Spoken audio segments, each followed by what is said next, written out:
In the decades following World War II, the United States experienced dramatic economic change. Wartime industries transitioned to civilian production, new technologies reshaped traditional trades, and rising incomes created new markets focused on leisure and consumer goods. One way to understand these broader shifts is by examining the experiences of individual entrepreneurs who navigated these changes. One example is Wilson Vineyard, owner of the Vineyard Shipyard in Milford, Delaware, whose business evolved alongside the transformation of post-war American economy. Milford sits along the Mississippi River, which historically supported a strong shipbuilding industry. Throughout the 19th and early 20th centuries, the region was known for producing wooden vessels used in fishing, cargo transportation, and coastal trade. Shipbuilding was a labor-intensive craft that relied on highly skilled workers such as carpenters, caulkers, and marine engineers. Wilson Vineyard inherited and continued this tradition.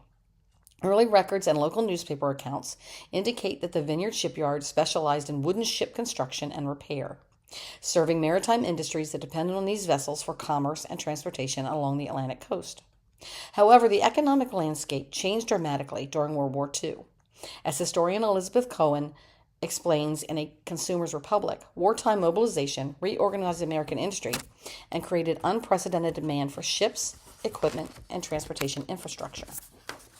Large industrial shipyards produced Liberty ships and naval vessels, but smaller shipyards, like Vineyards, also contributed to the wartime maritime economy. Regional yards often supported the war effort through vessel repair, maintenance, and the construction of smaller craft, like subchasers, which the Vineyard Shipyard became known for. For businesses like the Vineyard Shipyard, wartime demand temporarily expanded production, opportunities, and employment.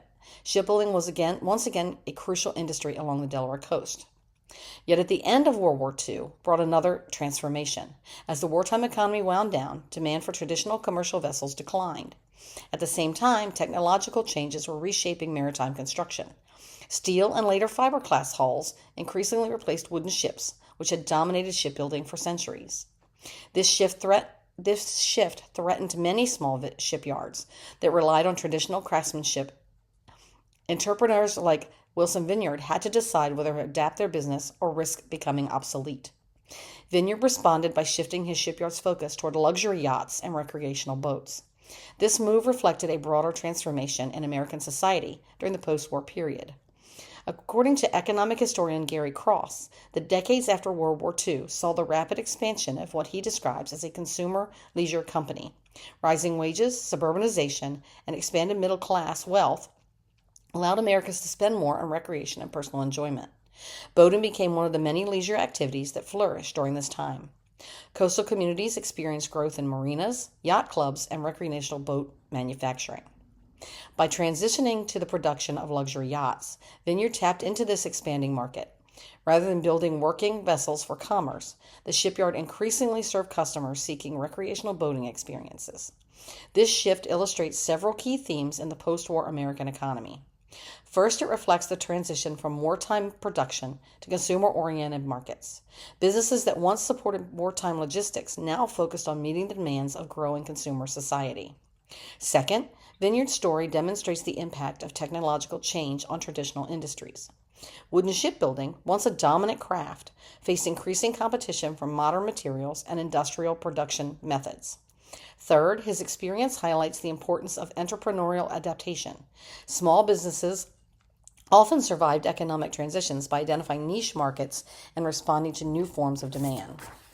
Finally, the shipyard reflects broader regional and demographic changes. As Americans gained more leisure time and disposable income in the post-war decades, coastal areas saw increased recreational development.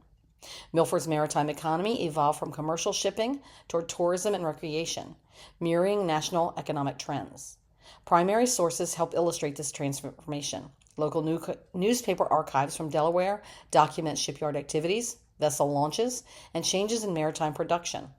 Maritime registries and historical records also reveal the types of vessels constructed and repaired at Milford shipyards during different periods. Together, these sources show how the Vineyard Shipyard moved from building working ships to supporting wartime maritime needs and eventually constructing luxury recreational vessels. The story of Wilson Vineyard provides an important example of how national economic changes were experienced locally.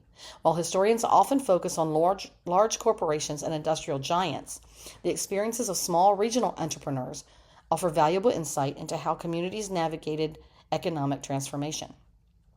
By adapting his shipyard to new markets, Wilson Vineyard successfully responded to the shifting demands of the 20th century economy. His story illustrates how innovation, adaptation, and entrepreneurship allowed local businesses to survive and even thrive during one of the most significant economic transitions in American history.